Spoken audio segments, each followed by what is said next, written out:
দোস্ত, সাকিব আল হাসানের পরিচয় দুইটি। প্রথমত তিনি ক্রিকেটার এন্ড দ্বিতীয়ত আওয়ামী লীগের সাবেক সংসদ সদস্য। বাট 5ই আগস্ট ছাত্র জনতার অভ্যুত্থানে শেখ হাসিনার পতনের পর হারিয়ে যায় সাকিবের সেই সংসদ সদস্য পরিচয়। দোস্ত, অন্যদিকে প্রায় 14 বছর পর পাকিস্তানের জনপ্রিয় ব্র্যান্ড জাত গান গাইতে এসেছে ঢাকায়, কিন্তু শেষ পর্যন্ত এই কনসার্টে সেনাবাহিনী কি করতে আসলো? সালাম, নমস্কার দোস্ত। দক্ষিণ আফ্রিকার বিপক্ষে আসন্ন সিরিজে ঘরের মাঠে ক্যারিয়ারের শেষ টেস্ট ম্যাচ খেলতে হলে সাকিবকে সেই ভাবনা পরিষ্কার করে জানাতে হবে সাকিব আল হাসানকে, এমনটাই বলেছেন আসিফ মাহমুদ। আসিফ মাহমুদ বলেন, সাকিবের রাজনৈতিক অবস্থান নিয়ে কথা বলা প্রয়োজন।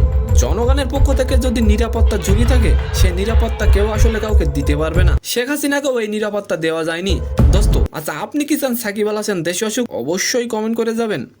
উপদেষ্টা আসিফ মাহমুদ আরও বলেন, সাকিবের পরিচয় দুইটি, একটা খেলোয়াড় এবং অন্যটা রাজনৈতিক।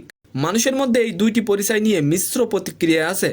একজন খেলোয়াড়ের যতটুকু নিরাপত্তা দেওয়া দরকার আমরা সেটি দেব, তবে তিনি দেশে আসলেই এই নিরাপত্তা আমরা তাকে দেব।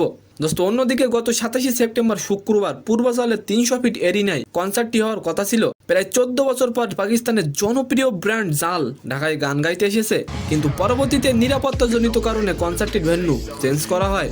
দোস্ত, কনসার্টে গান শুনতে দর্শক শ্রোতা বাড়তে থাকে। এক পর্যায়ে বিশৃঙ্খলার সৃষ্টি হয় এবং এই কনসার্টটি বন্ধ করে দেওয়া হয়। হইচই বাড়তে থাকলে সেখানে সেনাবাহিনী হাজির হয় এবং কনসার্টটি পুনরায় চালু করা হয়। তো সম্মানিত দর্শক, আজকের ভিডিওটি কেমন লাগলো অবশ্যই কমেন্ট বক্সে জানাবেন। আর ভিডিওটি যদি ভালো লাগে অবশ্যই একটি লাইক দিয়ে আমাদের চ্যানেলটিকে সাবস্ক্রাইব করে দিবেন। ধন্যবাদ।